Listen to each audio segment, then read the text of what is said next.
자, 1교시 때 가장 중요한 말을 이야기하겠습니다. 자, 취득가액이 실지거래가액이다. 실지거래가액이다 그러면 기타 필요용비도 실지거래가액. 계약서가 있으면 실지거래가액 계약서를 분실했다. 그러면 매매사례가 감정가 환산취득가액을 한다. 이게 추계니까 기타 필요용비도 실가가 있다 하더라도 기타 실가로 가야 된다. 계산공제로 가야 된다. 이렇게 보시면 됩니다. 자, 실가면 실가, 추계면 추계. 이렇게 같이 가야 된다. 자, 왜냐면은 둘 다 취득가액과 기타 필요경비가 필요경비라는 구성 항목을 이루고 있기 때문에 그렇습니다. 자, 대응해야 된다. 이렇게 보시면 되겠습니다. 자, 취득 시 계산공제는 취득 당시 기준 시가의 3%다. 이게 중요한 개념이라고 보시면 되겠습니다. 자, 이 경우는 지금 이제 납세자 측면에서는 이제 꼭 아셔야 되는 규정인데요. 자, 취득가액을 환산 취득가액이 뭐라 그랬죠? 기준시가 상승분을 반영해서 환산해서 취득가액 구하는 겁니다. 양도가액 곱하기 양도시 기준시가분의 취득시 기준시가가 바로 환산 취득가액입니다. 환산 취득가액으로 가면은 아까 기타 필요용비는 실제 지출한 비용이 있다 하더라도 추계이기 때문에 취득가액이 추계이기 때문에 계산공제, 취득 당시 기준시가의 3% 가야 한다고 말씀을 드렸어요. 자, 취득가액이 환산 취득가액일 때는 무조건 퀘스천 마크를 하셔야 돼요. 퀘스천 마크 하셔가지고 원칙, 환산 취득가액하고 계산공제를 합친 금액하고 자, 실제 지출한 기타 필요용비. 자, 취득가액은 매매계약서를 분실했으니까 환산 취득가액으로 썼죠. 자, 계약서가 없으니까 취득가액 0으로 넣고 실제 기타 필요용비인 자본적 지출액과 양도비가 금액이 두 개를 더한 금액이 환산 취득가액하고 계산공제를 더한 금액보다 더 크다. 그러면 실제 지출한 비용이 더 크기 때문에 이때에는 예외적으로 기타 필요용비, 실제 지출한 기타 필요용비를 취득가액으로 할 수 있다. 요게 이제 중요한 이야기입니다. 자, 예를 들어 볼게요. 환산 취득가액 플러스 계산공제를 했더니 1억 원이 나왔어요. 1억 원. 자, 매매계약서를 분실했으니까 환산 취득가액을 써야 되죠. 자, 계약서가 없으니까 취득가액을 빵으로 넣고 자, 기타 필요비, 실제 지출한 비용, 자본적 지출액과 양도비를 합친 실제 법정 증빙하고 이제 금융송금 둘 중에 하나 입증이 됩니다. 자, 기타 필요비 실제 지출한 게 2억이에요, 2억. 2억이면 납세자 입장에서 불리할 거 아니에요. 실제 지출한 게 입증 서류가 2억 원이 있는데 환산 취득가액하고 계산공제, 매매계약서 분실했다고 해서 그걸로 무조건 1억 원으로 잡으면 빼진 금액이 더 작기 때문에 이런 경우는 모순이 발생하죠. 자, 그렇기 때문에 이때에는 기타 필요용비를 취득가액, 필요용비로 할 수 있다. 요게 이제 중요한 이야기입니다. 그러니까 환산 취득가액, 매매계약 이렇게 정리를 하시면 돼요. 매매계약서 분실했어요. 없어요. 취득계약서 없어요. 그러면 환산 취득가액 가죠. 기타 필요용비도 추계니까 계산공제 가요. 두 개를 더해요. 무조건 퀘스천 마크 하자. 자본적 지출액 플러스 양도비를 얼마 지출했는지를 꼭 봐야 돼요. 그래서 법정 증빙 또는 금융 증빙이 있다. 그런다 그러면 둘 중에 큰 금액으로 할 수 있다는 이야기예요. 왜냐하면 양도 차익이 작아지죠. 자본적 지출액과 양도비 중에 큰 금액으로 한다. 큰 금액으로 한다. 이건 반드시 알고 있어야 됩니다. 반드시 세금을 이제 법에 나와 있는 내용이니까 법에 나와 있는 내용이니까 이 제도를 잘 활용할 수 있어야 된다. 이 말씀을 드리겠습니다. 자, 그리고 이제 배우자 등 이월 과세인데요. 우리 이제 양도소득세 신고하실 때 진짜 주의하실 거예요. 주의하실 거. 굉장히 주의하실 거예요. 자, 배우자 등, 등자는 뭐라고 생각하시면 되냐면 직계존비속이 등이라고 생각하시면 돼요. 등이 직계존비속. 직계존속은 아시다시피 아버지, 어머니, 할머니, 할아버지, 외할머니, 할아버지. 나를 중심으로 이쪽에 계신 분. 직계비속은 아들, 딸, 손자, 손녀. 이게 직계비속이죠. 자, 등자가 바로 직계존비속이다. 이렇게 보시면 됩니다. 자, 2월 과세는 이동과세라고 생각하시면 돼요. 이동과세. 자, 2월 과세. 우리 2월 상품 많이 이야기하죠. 2월 상품 뭐예요? 작년에 판 금액이 안 팔리고 남은 거를 이번 기수로 가져온 거예요. 자, 이것도 2월 과세니까 이동해서 과세한다는 이야기예요. 이제 세법상으로 보면 조세 피를 방지하기 위해서 이 규정이 있거든요. 자, 여기에서 이제 중요한 거는 양도소득세 할 때 양도가액이야 다 매매계약서 2달 내에 신고하니까 양도가액은 아무런 문제점이 거의 없어요. 99.9% 문제가 없어요. 거의 없는데 취득가액이 문제돼요. 자, 취득 원인을 봤을 때 증여다 그러면 무조건 퀘스천 마크 하셔야 돼. 증여. 취득 원인이 증여다 그러면 무조건 퀘스천 마크. 등기부등본 봐가지고 내가 취득했을 때 아버지나 어머니, 뭐 배우자 누구로부터 증여를 받았어요. 증여 받아가지고 양도했다 그러면 무조건 퀘스천 마크. 이때에는 10년 내에 팔면은 조세피가 있는 걸로 봐요. 10년 내. 10년 내에 팔면은 조세피가 있는 걸로 봐요. 그래서 증여자의 취득가를 가져와요. 증여 시점이 아니고 증여 시점, 증여자의 취득 시점으로 가요. 취득 시점. 이게 이동과세, 이동과세. 이게 왜 그러냐면 자, 원리를 이야기를 해드려 볼게요. 자, 이제 상속증에서는 안 배우셨지만 기본적으로 상식적으로 알 게 뭐냐면 배우자 간에는 증여계산 공제 얼마까지 세금을 안 내죠? 자, 각각 650까지 세금 안 내요. 650까지 세금이 없어요. 자, 650까지는 10년간 650까지는 세금 없이 부에 이전을 할 수가 있어요. 자, 이전할 수 있어요. 자, 예를 한번 들어볼게요. 배우자가 1억 원에 취득했어요. 1억 원에 취득해가지고 지금 10억에 양도할 거예요. 그러면 9억의 양도 차익이 있죠? 9억의 양도 차익이 있어요. 자, 근데 보니까 지금 시가가 5억이에요. 5억. 5억이어가지고 증여라는 형식을 통하는 거죠. 증여라는 형식을 통하면 뭐냐면 증여 시점에 6억 원이 안 되니까 세금을 안 내요. 안 내면서 취득가액을 높일 수가 있다는 얘기예요. 높일 수가 있다는 얘기예요. 그러니까 이 제도가 없으면 무조건 사람들이 증여를 하겠죠. 배우자한테. 배우자한테 증여해가지고 당초에 취득한 1억 원이 되는 게 아니고 양도일 직전에 증여를 하는 거예요. 증여. 증여를 하면 증여 시점에 시가가 바로 취득가액이 되니까 5억 원이 취득가액이 되는 거죠. 10억에서 5억 뺀 금액 5억만 내는 거예요. 자, 이때 이제 어떤 규정을 두냐면 배우자 등 이율과세 규정을 둬서 부동산 같으면 10년 이내에 팔면 조세피 목적이 있는 거예요. 그래서 당초 증여 시점의 시가가 아닌 당초 증여자가 취득한 가격이 있죠. 1억 원. 1억 원으로 간다는 얘기예요. 1억 원. 10년이 넘어가면은 증여 시점의 시가를 취득가에 가져오는 거고요. 증여받아가지고 10년 내에 팔면은 증여자, 당초 증여자의 취득가액을 가져오는 거야. 취득가액으로. 자, 이게 바로 배우자 등 이율과세다. 이렇게 보시면 되고, 양도에서는 항상 취득 원인이 증여라 그러면 무조건 퀘스천 마크 하셔야 돼요. 이율과세가 적용이 되는지를 보셔야 돼요. 부동산 같은 경우는 10년, 증여받아가지고 10년 이내에 양도했다 그러면 그때는 증여 시점의 시가를 가져오는 게 아니고 과거로 소급해가지고 증여자가 취득한 가격이 있죠. 아까 1억 원. 증여자가 1억 원에 취득했다가 증여 시점에 5억 원이고 지금 10억 원에 양도한다 그러면 그때는 10억에서 5억을 빼는 게 아니고 10억에서 1억 원을 뺀다는 1억 원. 1억 원을 빼서 9억 원으로 낸다는 거예요. 자, 그게 이제 10년 기간을 두는 겁니다. 증여일로부터 10년 내에 팔면은 이동과세, 이율과세 하더라. 10년이 넘어가면은 당연히 증여 시점이 증여 재산가액이 바로 취득가액이 되는 겁니다. 자, 10년이라는 기간을 기억해 두자. 이렇게 보시면 되겠습니다. 자, 이게 핵심적인 내용이에요. 이제 쭉 보시면 돼요. 자, 배우자 또는 직계존비속으로부터 증여받았어요. 증여받으면 몇 년? 10년이에요. 10년. 10년인데 법이 2022년도에 바뀌었거든요. 그러니까 증여 날짜가 2022년 12월 31일 이전이다. 증여 날짜가.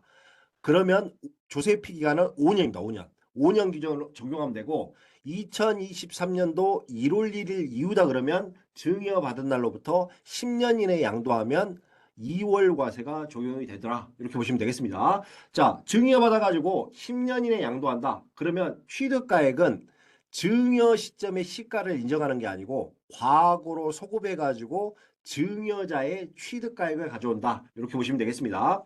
자, 자본적 지출액은 증여자가 지출한 자본적 지출액, 수종자가 지출한 자본적 지출액 모두 포함해서 자본적 지출액을 적용하면 되겠습니다. 자, 대상 자산은 부동산을 취득할 수 있는 권리, 특정 시설물 이용권 이 세 개가 바로 배우자 이율과세가 적용이 되는 거고요. 자, 여기서는 이제 주식이 안 나왔는데 주식은 이제 1년입니다. 1년 규정인데 1년 내에 양도하면 적용이 된다. 이렇게 보시면 되겠습니다. 지금은 주식이 중요한 게 아니고 부동산이 중요한 거니까 부동산을 중심으로 하면 되겠습니다. 자, 여기서 이제 하나 중요한 게 법에서 이제 배우자 그러면 법률혼을 이야기하거든요. 법률혼은 뭐냐면 결혼식 우리 이제 사생활에서는 결혼한 날짜를 기억해야 되죠. 결혼한 날짜 모르면은 와이프한테 혼나잖아요. 근데 이제 법에서는 혼인 신고한 날이 바로 법률혼을 형성한 게예요. 법률상으로는 혼인 결혼식 했다 그래서 그 배우자가 아니고 혼인 신고 신고주의거든요. 혼인 신고주의에 따라서 혼인 신고할 때가 배우자 된 날. 그다음에 이혼 신고한 날. 지자체 가서 이혼 신고한 날이 이혼한 날. 이렇게 보시면 되겠습니다. 민법에서는 신고주의다. 자, 밑에 이제 배우자 나왔는데요. 양도 당시에 혼인 관계가 소멸됐을 때 무슨 이야기냐면 이혼입니다. 이혼. 자, 증여 당시에는 배우자였는데요. 10년 이내에 양도했어요. 자, 10년 안에 이혼합니다. 이혼해서 양도 당시에 배우자 관계가 소멸됐다. 이때 이율과세 적용할 거냐 안 할 거냐? 적용할까요? 안 할까요? 적용합니다. 이혼해도. 왜냐하면 증여 시점에 배우자 이율과세를 적용을 받잖아요. 증여세는 증여 시점에 증여재산 공제를 받냐 안 받냐 이게 중요하거든요. 증여 시점에 증여재산 6억 원의 증여재산 공제를 이미 받았기 때문에 이 양도 시점에 이혼했다 그래서 회피가 아닌 게 아니에요.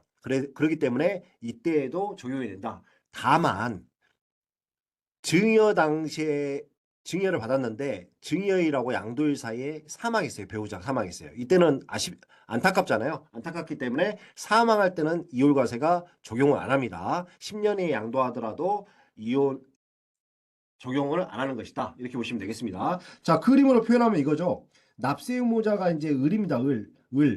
자, 배우자로부터 증여를 받았어요. 자, 증여 받으면 무조건 퀘스천 마크. 자, 10년 이내에 양도했는지를 반드시 보자. 10년 이내에 양도했으면 증여재산 공제를 받고 취득가액을 높이려는 그런 게 있기 때문에 법률에서는 이걸 저지할 필요가 있는 겁니다. 그래서 이때는 증여자의 취득가액, 증여 시점의 시가가 아닌 당초 증여했던 사람이 취득한 가액 있죠. 과거로 소급해가지고 취득가액을 가져온다. 이렇게 보시면 되겠습니다. 자, 세 가지는 적용을 안 하는데요. 자, 사업인정고시로부터 소급해서 2년 이내에 증여받은 자산이 협의매수 수용. 핵심어는 협의매수 수용입니다. 국가의 재산권을 이제 재산을 국가 공익을 위해서 재산권이 이전되잖아요. 자, 협의매수 수용 같은 경우는 적용을 안 하고요. 10년 이내에. 자, 이율과세 적용 시 비과세되는 경우 이때도 적용 안 하고 3번은 당연한 이야기입니다. 세금이 증여받은 세액하고 양도세가 더 많아요. 이율과세를 적용한 양도세 결정세액이 적용하지 않는 양도세 결정세액보다 적은 경우. 자, 세금은 오히려 더 많이 내기 때문에 이때는 증여세, 양도세로 본다는 이야기죠. 자, 이율과세는 이렇습니다. 어머니가 분양권을 취득했어요. 분양권을 취득해서 자, 아까 자산 중에서 이율과세가 적용된 게 부동산을 취득할 수 있는 권리, 그다음에 특정 시설물 이용권, 주식 이렇게 되는데요. 자, 분양권은 부동산을 취득할 수 있는 권리예요. 부동산을 취득할 수 있는 권리 대표적인 게 분양권과 조합원 입주권입니다. 자, 분양권을 취득해서 자, 분양권을 아들한테 증여합니다. 2020년도 3월. 자, 2022년도 12월 30일 이전에 증여받았으니까 이때는 5년이 되겠죠. 5년. 5년 내에 양도를 합니다. 자, 2020년도 10월 달에 양도하죠. 5년 내 1년도 안 돼서 팔았으니까 이때는 2월 과세가 적용이 되는 것이다. 이렇게 보시면 되겠습니다. 자, 2월 과세가 적용이 된다. 이렇게 보시면 되겠습니다. 자, 분양권하고 조합원 입주권도 이율과세 대상이다. 이율과세 대상인데 부동산을 취득할 수 있는 권리의 대표적인 게 분양권과 조합원 입주권이다. 이렇게 정리를 하시면 되겠습니다. 자, 여기까지 해서 강의 요약을 해보겠습니다. 취득 단계가 있고 보유 단계가 있고 양도 단계가 있습니다. 자, 취득 단계. 아까 이제 질문하신 분이 하나 물어보시는 게 자, 법무사 비용도 필요용비 되나요? 물어보셨는데 자, 법무사 비용은 언제 비용이 세 군데 발생한다 그랬죠? 언제 발생이 되나요? 법무사 비용은 자, 취득 시점에 발생이 돼요? 아니면 보유 기간 중에 발생이 돼요? 양도 시점에 발생이 돼요? 자, 취득 등기를 해야 되니까 취득 시점이죠. 취득 시점. 자, 취득 시점이니까 취득 부대 비용으로서 취득가액에 포함해서 취득가액을 넣는 겁니다. 취득 시점에 취득 시점에 취득 부대 비용이 되는 거예요. 취득 부대 비용, 법무사 비용. 그것도 포함해가지고 취득가액을 형성한다. 이렇게 보시면 되겠습니다. 자, 취득 단계는 취득가액과 취득 부대 비용이 있는 거고요. 보유 단계는 자본적 지출액이 있고, 양도 시점에 발생한 비용을 해서 양도비가 있습니다. 양도비.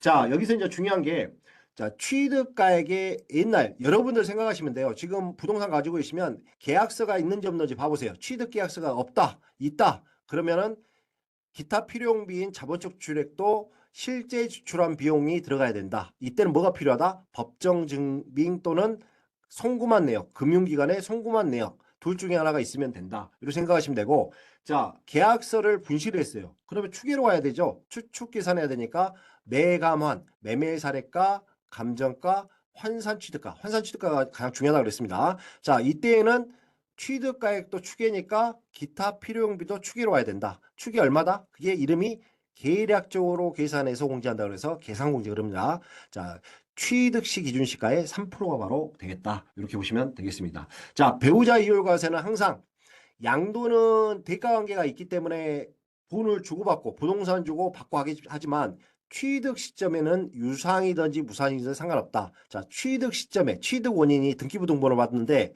증여다. 그러면 무조건 퀘스천 마크 하자. 부동산 같은 경우는 10년 이내에 양도하면 증여세를 안 내면서 취득가액을 높이려고 할 수가 있기 때문에 그때는 10년의 기간을 두는 거예요. 그래서 증여받은 날부터 10년 이내에 양도했다. 그러면 취득가액이 증여 시점의 시가가 아닌 당초 증여자가 취득한 예전에 증여자가 취득한 그 가격, 그 가액이 바로 취득가액이 된다. 이렇게 정리를 하시면 되겠습니다. 자, 그다음에 이제 장기보유 특별공제로 가도록 하겠습니다. 장기보유 특별공제로 가도록 하겠습니다. 자, 장기보유 특별공제는 이제 표시를 해 주실 게 이제 뭐냐면 뭐 때문에 해준지를 보시고 이해를 하시면 되겠습니다. 명목소득 제거, 취지 자체가 명목소득 제거입니다. 명목소득 제거. 자, 제가 짜장면을 이제 중학교 졸업하고 짜장면을 처음 먹은 것 같아요. 그때 아버지가 처음 사주셨는데 그때가 86년인가 기었거든요. 그때 짜장면 값 제가 기억하기로는 500원이었습니다. 500원. 지금 한 40년 됐죠. 40년 됐는데 그때 500원 주고 했거든요. 지금 10,000원 주면 20그릇 먹습니다. 20그릇. 자, 지금 짜장면 먹으려면 얼마입니까? 7,000원 정도 하죠. 7,000원. 이거 제주도도 한 7,000원 정도 하거든요. 10,000원 내면은 한 그릇 먹고 3,000원 받는 거예요. 자, 이게 뭐냐면 물가상승률입니다. 물가상승률. 이거를 제거해 주는 거예요. 자, 우리 사업소득 같은 경우는 물건을 취득할 때 판매 목적으로 취득하기 때문에 보유기간이 짧습니다. 자, 판매 목적으로 취득하기 때문에 무조건 팔려고 할 거예요. 근데 양도소득세는 뭐냐면 일시적 비반복적이에요. 왜냐하면 보유 목적, 임대 목적, 그 다음에 이제 거주 목적 이런 것 때문에 하기 때문에 보유 기간이 길어요. 자, 아까 말씀드렸던 86년을 기준으로 따져볼게요. 자, 500원이에요. 부동산 가격이 500원이었다. 자, 지금 현재는 얼마일 거냐? 얼마일 거냐? 그걸 반영해 주는 게 바로 장기보유 특별공제라고 보시면 되겠습니다. 자, 이제 어떻게 빼줄까의 문제는 다른 문제인데 옛날 취득가액을 높여주는 효과가 있는 거예요. 양도 시점에서 양도가액이야 지금 판 거잖아요. 그러니까 뭐 물가상승률 반영할 거 없죠. 2달 이내에 신고하는 거니까. 자, 취득가액 자체는 양도일로부터 과거로 엄청나게 10년, 20년 전에 뭐 아까 86년 말 졸업 기준으로 말하면 86년 말하면 40년이잖아요. 46년 전의 가격은 굉장히 낮아요. 거기에 이제 물가상승률이 계속 이제 물가상승률이 올라가잖아요. 그거를 제거해주고 실질 소득에 대해서 과세하겠다. 이게 바로 장기보유 특별공제예요. 자, 여기서 말하는 장기는 3년입니다. 3년. 3년. 보유는 취득일로부터 양도일까지라는 이야기고요. 자, 3년 이상 보유하면 물가가 끼어있다고 보시면 돼요. 물가가. 자, 그렇기 때문에 빼준다. 특별하게 빼주는 것은 사업소득세는 판매 목적이기 때문에 보유기한이 짧아요. 그렇지만 양도는 보유 목적, 임대 목적 때문에 보유기한이 길어요. 어떤 사람도 일제시대 때 취득했다가 지금 파는 경우도 있거든요. 자, 그런 경우도 있습니다. 자, 그렇기 때문에 옛날 취득가격이 굉장히 낮다는 이야기예요. 그거를 현 시점에서 어떻게 공제해 줄 거냐. 이 문제가 바로 문제가 되는 거고요. 자, 우리 투기를 안 하고 미등기, 조세피를 안 하고 이런 성실한 납세자라 그러면 명목소득 다 빼주고 실질적인 소득에 대해서 과세하겠다. 요게 바로 취지다. 이렇게 보시면 되겠습니다. 자, 여기서 말하는 장기는 3년 이상 보유한 부동산이다. 이렇게 보시면 되겠습니다. 자, 과세 표준 아까 말씀드렸는데요. 장기 보유 특별공제는 이제 2번을 보시면 되겠습니다.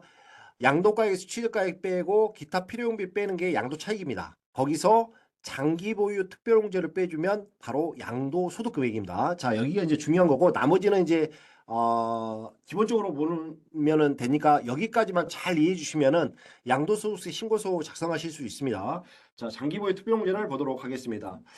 자, 대법원 판결인데요. 부동산의 건전한 투자 또는 소유를 유도하고, 자, 밑에 중요한 이야기죠. 물가 상승분 공제하기 위한 취지다. 자, 투기 안 하고 양도소득세에서 제일 나쁜 사람이 누구냐면 부동산 투기한 사람하고요. 미등기 양도한 사람이에요. 미등기 양도는 취득 등기를 안 하는 거니까 아예 애초부터 조세피 목적이 있는 거고, 부동산 투기는 사회의 악이잖아요. 물가 상승을 시키니까 그런 사람들은 안 해주거든요. 자, 그런 사람이 아닌 일반 성실한 납세자들은 물가 상승률을 제거하고 실질 소득에 대해서 과세하겠다. 자, 취득가액을 높여주는 효과가 있다. 이렇게 보시면 되겠습니다. 자, 그리고 이제 뒤쪽에도 보셔야 되는데 1세대 1주택 거기다 표시해 놓을 게 뭐냐면 고가주택을 적으십시오. 고가주택. 1세대 1주택 고가주택의 장기보유 특별공제는 국민의 주거생활 안정, 거주 이전의 자유를 위해서 공제율이 더 높습니다. 그래서 공제율이 투트랙이에요. 투트랙. 원칙이 있고 1세대 1주택이 있고 투트랙이다. 이렇게 보시면 되겠습니다. 자, 장기보유 특별공제는 이제 개념 설명을 해보면 3년 이상 보유해야 합니다. 3년 이상 보유하면 물가 상승분이 양도 차익가 포함되어 있다. 이렇게 보시면 돼요. 자, 3년 이상 보유한 부동산이 바로 장기보유 특별공제 대상이다. 이렇게 보시면 되고요. 자, 밑에 돼 있는데 미등기 양도자산은 뭐냐면 취득 등기를 하지 않고 양도한 거예요. 그러면 과세관청에서 봤을 때 관할세무서에서 봤을 때는 팔았는지 안 팔았는지 알 수가 없어요. 취득 등기 자체를 안 했기 때문에 당연히 양도 등기도 안 하는 거죠. 자, 그렇기 때문에 이때는 조세회피 목적이기 때문에 이때는 안 해주는 거고요. 자, 다주택자 중과세율이 적용되는 경우에도 장기보유 특별공제는 안 해줍니다. 이것도 사회의 악이기 때문에 그렇습니다. 자, 밑에 이제 원칙 외에 잡아보겠습니다. 자, 물가 상승률이 연 2%라고 보시면 돼요. 연 2%. 연 2%. 만약에 3년 4개월 보유했다. 그럼 4개월 빼고요. 3년을 간주합니다. 그러면 3년 4개월 보유했으면 연 2% 곱하기 3년 하면 6%를 공제해 주겠다는 이야기예요. 6%. 6%를 공제를 해 주겠다. 물가 상승률이 연 2%다. 이렇게 보시면 되겠습니다. 쉽게 이해하시려면. 자, 예외. 1세대 1주택은 국민의 주거생활 안정, 거주 이전의 자유를 하기 위해서 엄청나게 많이 빼줍니다. 왜냐하면 집 한 채 계시는 분은 거주 목적으로 취득한 주택이잖아요. 자, 그럴 때는 1세대 1주택인 경우에는 2년 이상을 반드시 전세대원이 거주해야 된다는 요건이 있습니다. 그러니까 1세대 1주택 장기 보유를 하려면 3년 이상 보유를 하고요. 그 다음 전세대원이 2년 이상을 엔드로 거주를 해야지 적용이 된다. 이렇게 보시면 되고요. 최대 80%까지 해줍니다. 양도 차익의 최대 80%까지 해준다. 자, 결국은 양도 차익의 20%만 세금 부과하겠다. 이 이야기입니다. 취지가. 자, 적용 대상 한번 보겠습니다. 자, 적용 대상은 이제 두 가지가 적용이 돼요. 양도소득세 과세 대상 중에서 부동산 팔 때 장기보유 특별공제가 되고요. 그 다음에 조합원 입주권 팔 때 장기보유 특별공제가 돼요. 나머지 자산은 장기보유 특별공제 해주면 안 돼요. 자, 부동산과 조합원 입주권만 해준다. 자, 원조합원만 해주지 승계조합원은 안 해준다. 이렇게 보시면 됩니다. 자, 부동산을 취득해서 양도를 했어요. 자, 이게 보유기간이다 그랬는데 장기 보유는 3년이잖아요. 3년 이상 보유하면 장기 보유 특별공제가 된다. 이렇게 보시면 되고요. 연 2%고요. 최대 30%까지 해줍니다. 30%. 자, 그렇기 때문에 연 2%면 15년 이상 보유하면 최대 30%가 공제된다. 이렇게 보시면 되겠습니다. 15년 이상 보유하면 최대 30%가 된다. 이렇게 보시면 되고요.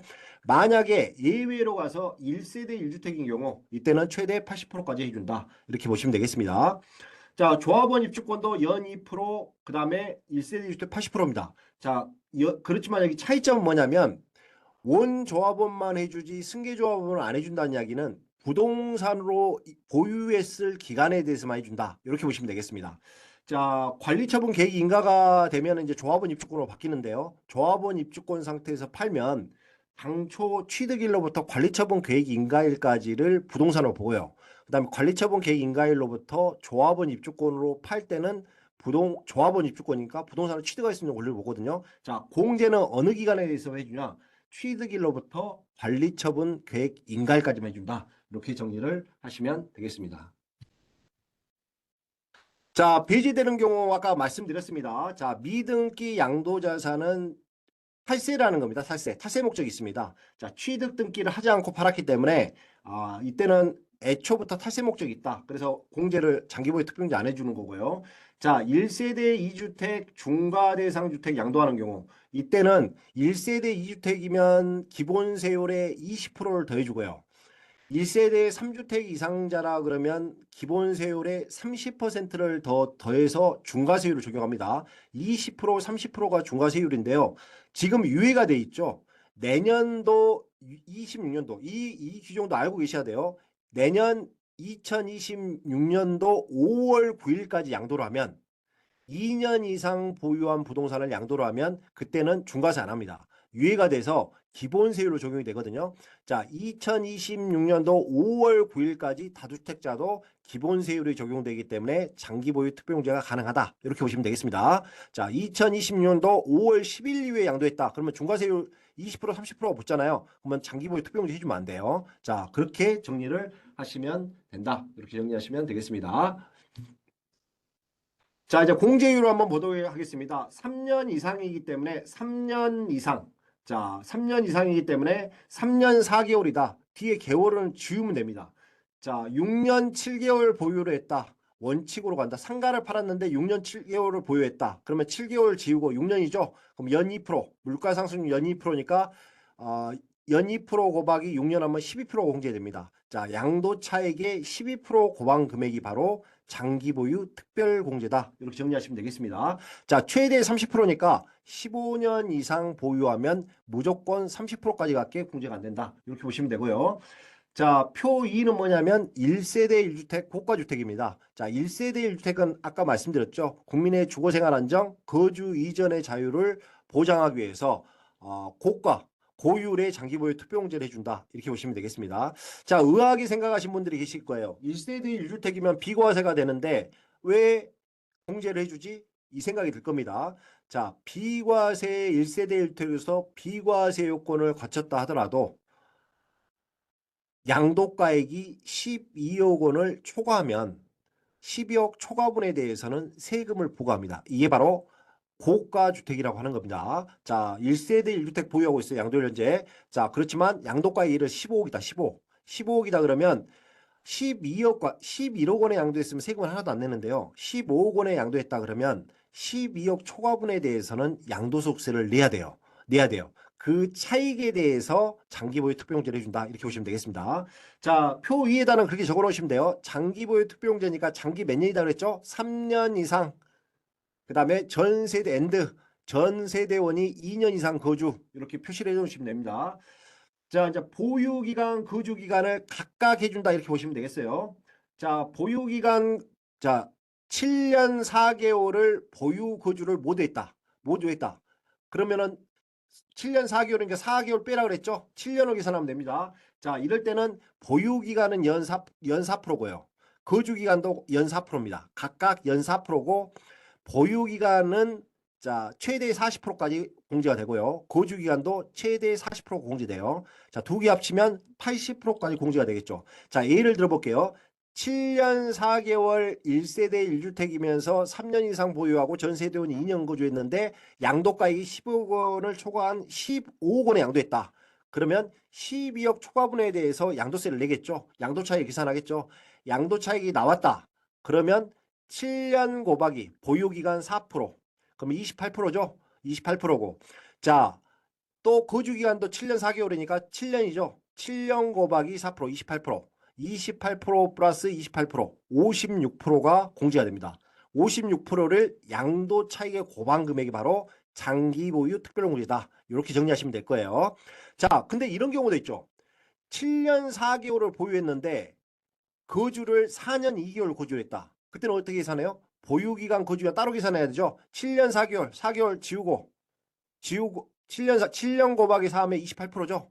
자, 4년 2개월, 2개월 지우고 자, 4년 곱하기 4년 16%죠. 그러면 7, 4, 28, 16, 28, 46%나요? 46%. 46%를 양도 차익 곱하면 그게 바로 장기 보유 특별 공제다. 이렇게 정리를 하시면 되겠습니다. 자, 그 다음에는 이제 양도소득 기본공제로 가겠습니다. 기본공제는 이제 여러 가지 내용이 있는데요. 자, 양도소득세도 이제 1년이 과세 기간입니다. 1월 1일부터 12월 31일까지 과세 기간이고요. 자, 뒤쪽에서 이제 보시겠지만 누진세율을 채택하고 있어요. 그렇기 때문에 양도소득세는 이제 사업자가 아니기 때문에 하나만 과세 기간에 1월 1일부터 12월 30일 하나만 팔면 확정 신고할 필요가 없어요. 그렇지만 두 개 이상을 팔아요. 그러면 합쳐가지고 과세 표준을 산정하면은 누진세가 적용이 되기 때문에 세금이 많이 나오거든요. 그러니까 합산해서 과세한다. 이렇게 보시면 되는 거고요. 자, 기본공제는 이렇게 보시면 돼요. 양도소득이 있는 거주자는 신고를 안 해도 무신고를 해도 공제가 되고요. 그 다음에 뭐야 신고를 안 해도 공제가 되고 그냥 거주자 비거주자 상관없이 모조리 다 공제된다. 양도소득만 있으면 공제가 된다. 이렇게 보시면 되고 일과세 기간에 핵심이 일과세 기간이 1월 1일부터 12월 31일까지입니다. 자, 1인당 얼마? 250만 원까지 공제돼요. 그러니까 양도소득 금액이 250만 원이 안 나오면 세금이 없어요. 그러니까 무조건 묻고 따지고 할 필요 없이 거주자든 비거주자든 그다음에 예정 신고를 했든 안 했든 관계없이 기본적으로 공제해 주는 금액이 1인당 일과세 기간 250만 원이다. 이렇게 정리를 하시면 되겠습니다. 자, 뒤에 나온 표는 이제 표는 좀 상세한 내용이기 때문에 참고를 해주시면 되겠습니다. 참고를. 자, 기본적으로 1인당 일과세 기간에 250만 원이다. 이렇게 하시면 되고, 자, 미등기 양도하는 경우에는 조세피 목적이 있는 거죠. 자, 미등기 양도할 때는 배제가 되는 거고요. 자, 여기다 이제 비교 표시를 하셔가지고 다주택자 중과세율 적용할 때는 장기보유 특별공제와 비교하셔야 됩니다. 그때는 공제가 가능한 겁니다. 자, 양도소득 기본공제는 미등기 양도만 공제가 안 된다. 이렇게 정리하시면 될 거예요. 미등기 양도만 공제가 하면 안 된다. 자, 거주자든 비거주자든 그 다음에 예정 신고를 했던 안 했던 250만 원 공제가 가능하신 거다. 이렇게 보시면 되겠습니다.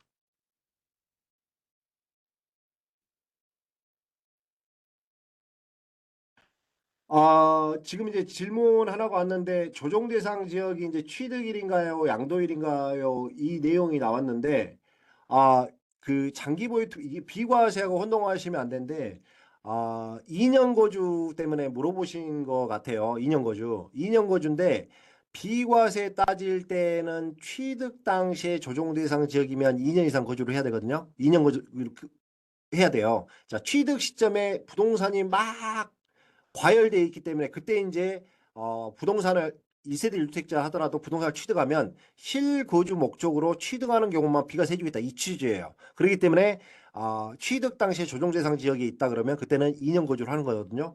장기 보유는 취득 양도 당시가 아니고 아무런 조건이 없이 무조건 2년이에요. 무조건이요. 장기 보유 특별공제 할 때는 조정 비조정 따질 거 없이 무조건 2년 이상 거주해야 된다. 여기 다른 겁니다. 장기 보유는 비과세 할 때는 2년 거주 여부를 따질 때는 취득 당시에 조정 대상 지역이면 2년 이상 거주를 하면 돼요. 근데 우리 장기 보유란 이야기는 뭐예요? 고가주택이란 이야기죠. 고가주택. 세금이 나왔다는 이야기예요. 자, 장기 보유 적용할 때는 비조정, 양도 취득 당시 따지지 비조정 조정 따질 거 없이 무조건 2년 이상 거주할 때만 표 2를 적용하는 것이다. 자, 비교하셔야 돼요. 비과세와 장기 보유는 비교하셔야 된다. 조정 비조정 상관없다.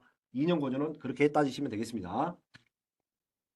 자, 과세 표준입니다. 과세 표준의 이제 개념은 세금을 부과하는 표준이라는 이야기인데요. 자, 세율 앞에 있는 거죠. 자, 양도가액에서 취득가액 빼고 기타 필요용비를 빼면 양도 차익이 나오는 거고요. 자, 취득가액과 기타 필요용비를 묶으면 필요용비라고 그랬습니다. 자, 여기서 장기보유 특별공제를 하면 양도소득금액이 나오는 거고요. 양도소득금액에서 기본공제 250만 원 빼주면 과세표준이 나옵니다. 여기에 세율을 곱하면 산출세액이 나오겠습니다.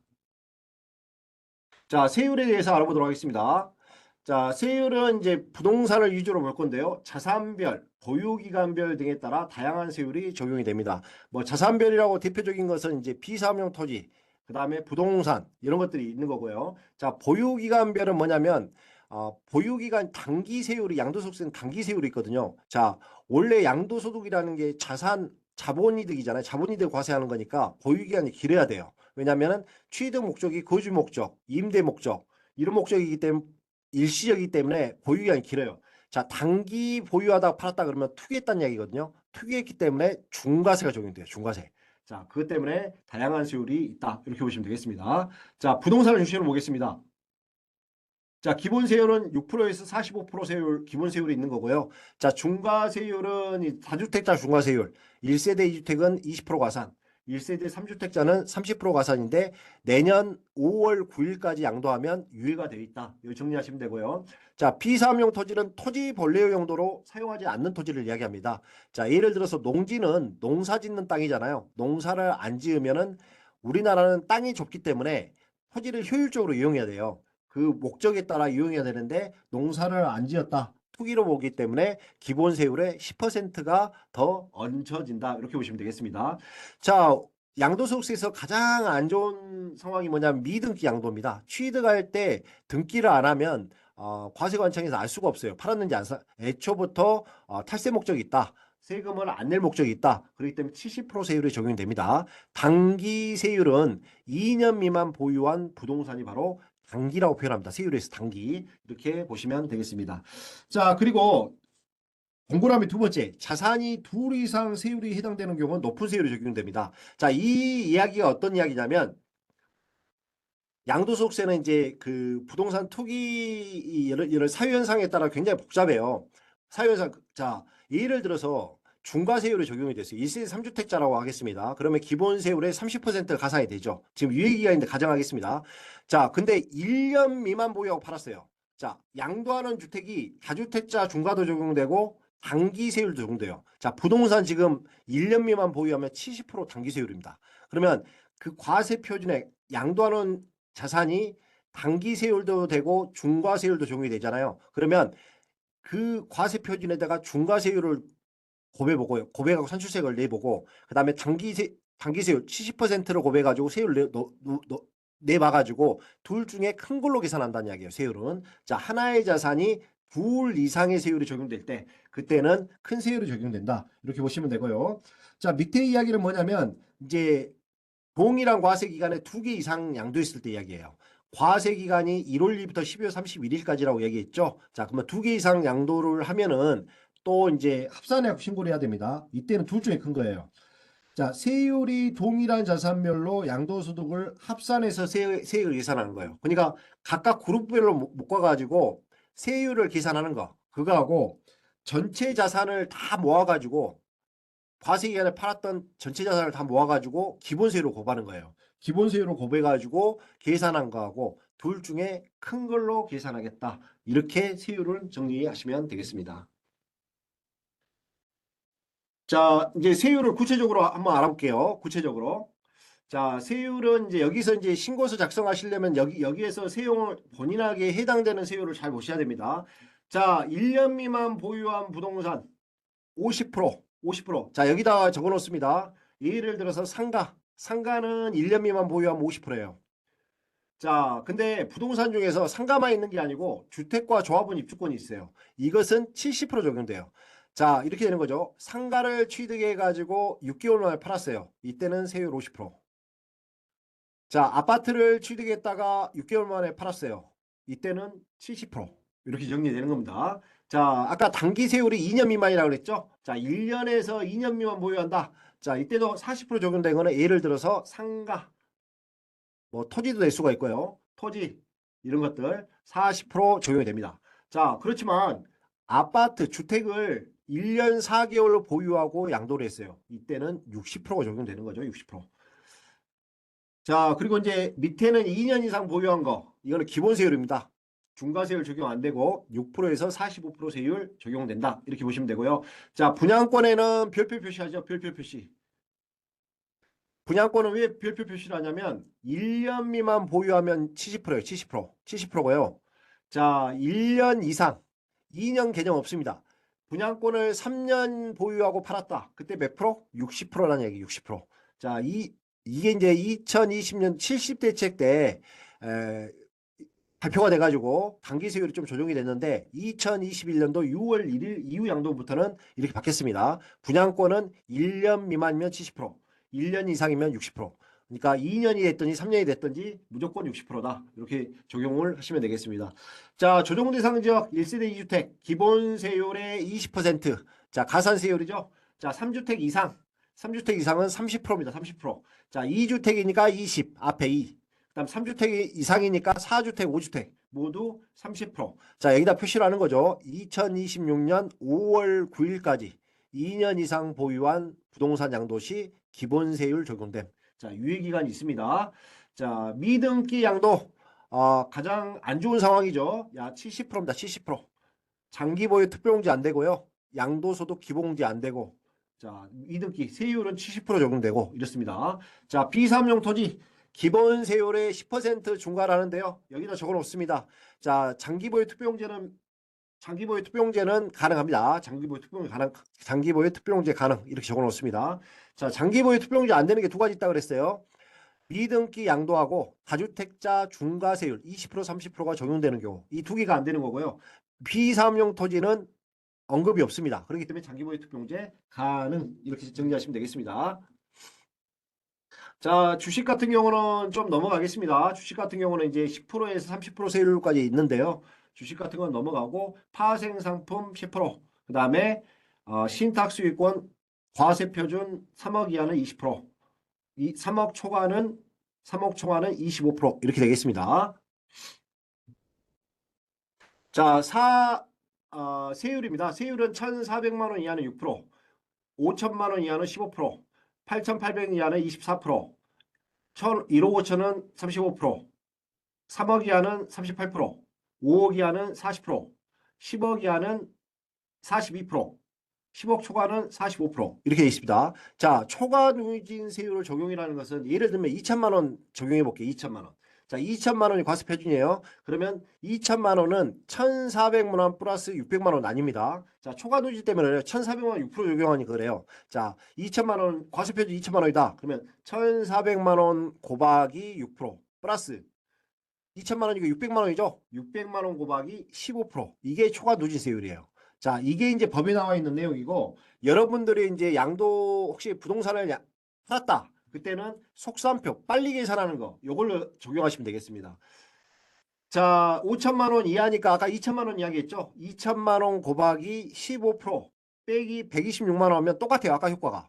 자, 2천만 원을 이렇게 계산 1,400만 원 곱하기 6% 플러스 600만 원 곱하기 15% 이렇게 계산하나 2천만 원 곱하기 5천만 원 이하니까 2천만 원 곱하기 15% 곱한다며요. 126만 원을 빼주나 똑같아요.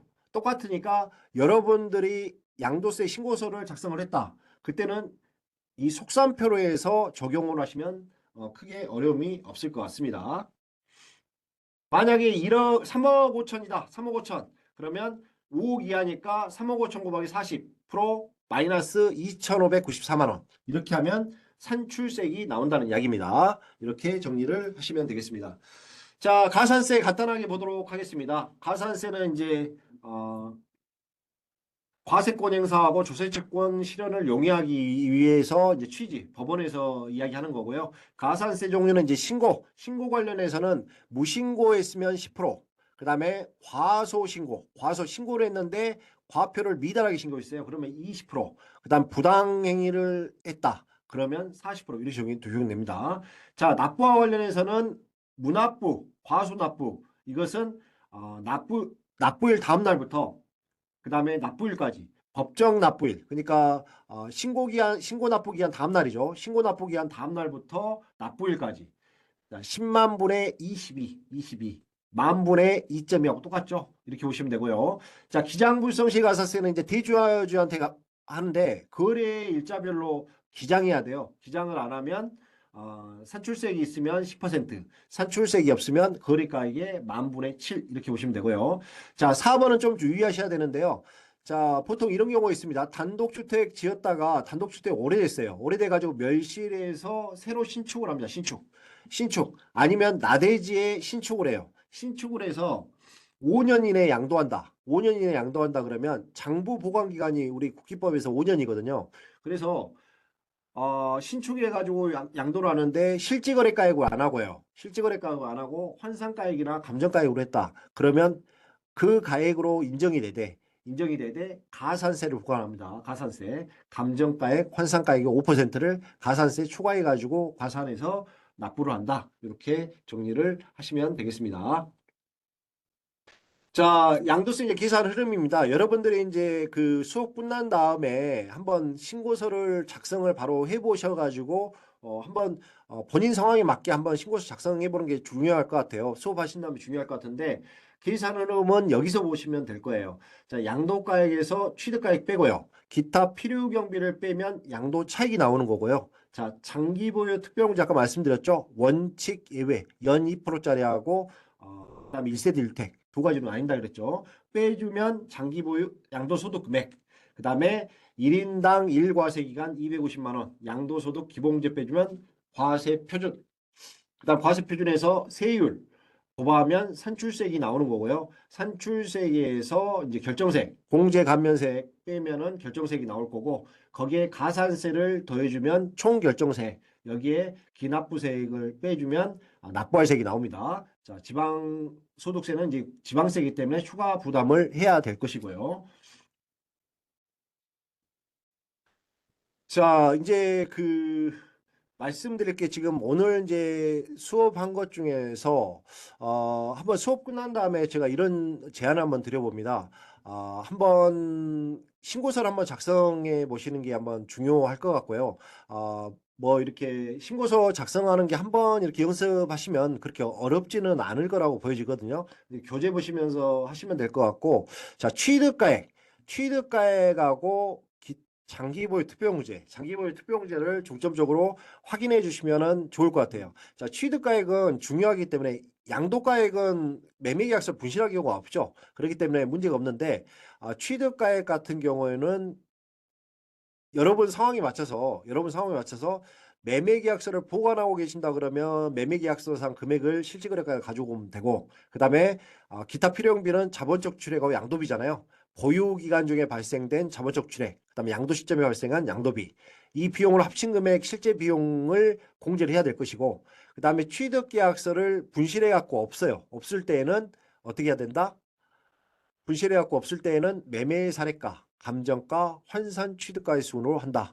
그때는 취득가액이 추계니까 기타 필요용비도 추계가 돼야 되겠죠. 추계. 자, 기타 필요용비 자본적 이때에는 실지 지출된 자본적 지출액과 양도비가 있다 하더라도 어떻게 한다? 계략적으로 계산해서 공제는 계산공제. 계산공제는 환산 취득가액인 양도가액 곱하기 양도시 기준시가분의 취득시 기준시가. 여기 분자 취득시 기준시가의 3%가 바로 기타 필요용비가 되는 거다. 이렇게 정리하시면 되고 마지막으로 이제 퀘스천 마크 하나 하셔야 되죠. 자, 매매계약서 분실해가지고 환산 취득가액으로 하면 이게 추계이기 때문에 기타 필요용비도 계산공제로 와야 돼요. 그래서 환산 취득가액 플러스 계산공제를 더한 금액하고 자 이제 비용으로 살펴보는 거죠. 취득계약서가 분실했으니까 이거 빵으로 나야 되죠. 자 그래서 자본적 지출액을 투입한 게 있는지 양도비를 지출한 게 있는지 이 합계를 구해보는 겁니다. 그래서 자본적 지출액 플러스 양도비 합계액이 환산 취득가액 플러스 계산공제액보다 더 크다 그러면 그 가액을 실지거래가액으로 본다. 이렇게 정리하시면 되고요. 자, 장기보유 특별공제는 장기라는 개념을 하시면 돼요. 3년 이상. 법상으로는 3년이 넘어간다 그러면 명목소득이 끼어 있다고 보는 겁니다. 자, 3년 이상 보유한 부동산, 조합원 입주권은 명목소득 빼고 과세를 하겠다. 이 취지로 받아들이시면 되고요. 자, 두 가지 원칙 예외로 나뉜다고 했죠. 자, 원칙은 물가상승률 연 2%, 곱하기 보유기간 이렇게 하시면 되고요. 자, 1세대 1택 고가주택 같은 경우에는 3년 이상 보유하고 전 세대원이 2년 이상 거주. 자, 이때 2년 이상 거주는 조정, 비조정 안 따진다 그랬습니다. 비과세 판단할 때 조정, 비조정 따지는 거고 장기 보유 특별공제는 비조정, 조정 따질 필요 없이 무조건 전 세대원이 2년 이상 거주했을 때 적용이 된다. 보유기간별, 거주기간별 각각 따지면 되고요. 자, 이때는 연 4%입니다. 각 보유기간도 연 4% 곱하기 연수, 보유연수에서 40% 한도. 그다음 거주기간도 연 4% 곱하기 거주기간 해서 최대 40%, 최대 80%까지 공제가 가능한 것이다. 이렇게 보시면 되겠습니다. 자, 이제 그 수업 종료에 그 국세청 홈페이지에 가보면 여러분께 좀 도움되는, 혹시 지금 이 순간에도 양도세 신고를 하실 분도 있을 수가 있을 것 같습니다. 자, 사례별 작성 사례가 친절하게 이제 국세청 홈페이지 나와 있습니다. 국세청 홈페이지에 들어가셔가지고요. 위에 메뉴 보시면 국세 신고 안내라고 있습니다. 거기에 양도소득세를 들어가시고요. 주요 서식, 작성 요령, 사례에 들어가시면 사례별로 해서 신고서 작성 사례가 나와 있을 겁니다. 이 사례를 보시고요. 먼저 학습을 하시고 그다음에 두 번째로는 이제 빈 서식을 찾아보는 거죠. 빈 서식은 이제 국세청 홈페이지에 가시고 똑같이 국세 신고 안내, 그다음에 양도소득세, 그다음에 주요 서식 중에서 12번 양도소득금액 계산 명세서 하고요. 13번 양도소득 과세표준 신고 및 납부계산서. 자, 신고서 작성할 때 12번 먼저 작성하고요. 그 다음에 13번을 작성합니다. 자, 간단하게 말씀드리면 양도소득금액 계산 명세서 이렇게 돼 있으니까 제목 보시면 알죠? 양도소득금액, 이 명세서는 양도소득금액을 계산하는 거예요. 그래서 양도가액에서 취득가액 빼고요. 기타 필요용비 빼면 양도차익이 나오죠. 거기서 장기보유 특별공제 하면 양도소득금액 나오죠.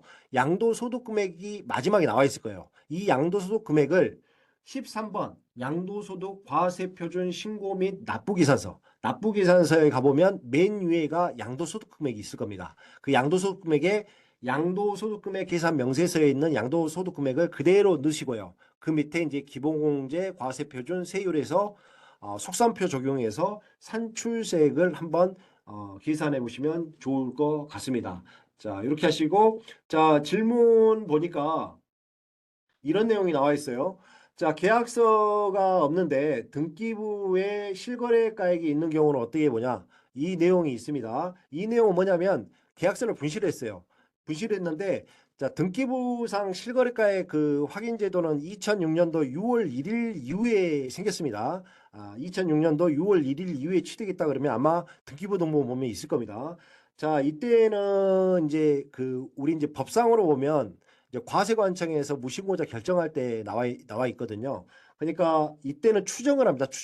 추정을 해서 따지면 되는데 과세관청에서 이제 무신고자 과세할 때 자, 300만 원 이하면 이제 소명 없이 세금이 300만 원 이하면 세 저기 세금 없이 이제 보내면 되는데요. 자, 300만 원이 예상세액이 300만 원 초과했다 그러면 그때는 소명 안내문을 보내가지고 기한후 신고를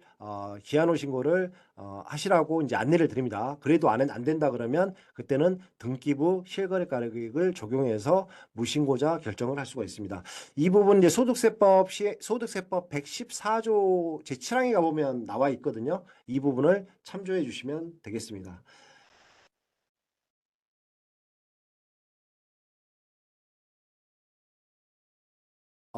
이게 이제 또 질문이 나왔는데 지금 비과세 수업이 아니어가지고 비과세까지 이렇게 주제하고 좀 벗어나는데 아파트 증여받고 10년 이내 양도할 경우 자 비과세는 어떻게 되죠? 통상 개념이죠. 비과세 통상 개념이죠.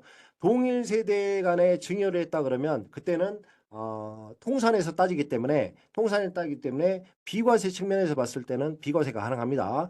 자, 우리 유권 해석에서는 이월과세가 적용 안 되는 경우 이제 부당행위 우회 양도로 해가지고 이제 비교 계산을 하도록 돼 있는데 그분은 조금 깊은 내용인데 자 수중자한테 실질 귀속이 되면 그 부당행위 계산 우회 양도도 적용이 안 되거든요. 자 1세대 1택 이제 주체가 안 나왔는데 배우자로부터 또는 직계존비속 저기 동일 세대인 배우자 직계연비속으로 증여받아 가지고 10년 이내에 양도했다. 이제 부모나 자녀 이제 말씀하셨는데 배우자는 이제 항상 같은 세대고 어, 저기 부모와 자식 간에는 별도 세대인지 동일 세대인지 보셔야 됩니다. 별도 세대라 그러면 세대별로 따지기 때문에 증여일로부터 양도일까지 따지시면 될 거고요. 동일 세대라 그러면 합산해 가지고 하기 때문에 비과세가 가능한 겁니다. 자, 동일 세대. 자, 증여 당시에 동일 세대고 양도 당시 동일 세대였다 그러면 합산해서 비과세가 되는 거고요. 자, 고가 주택 여부만 판단해서 적용하시면 될 것 같습니다. 자, 오늘 이제 2시간에 걸쳐서 양도소득세 강의를 했는데요. 아무쪼록 여러분께 양도세 신고서 작성 목표를 중심으로 강의를 했습니다. 아무쪼록 여러분께 양도소득세 신고서를 작성하는데 조금이나마 도움이 됐으면 좋을 것 같습니다. 저는 다음 기회에 또 뵙도록 하고요.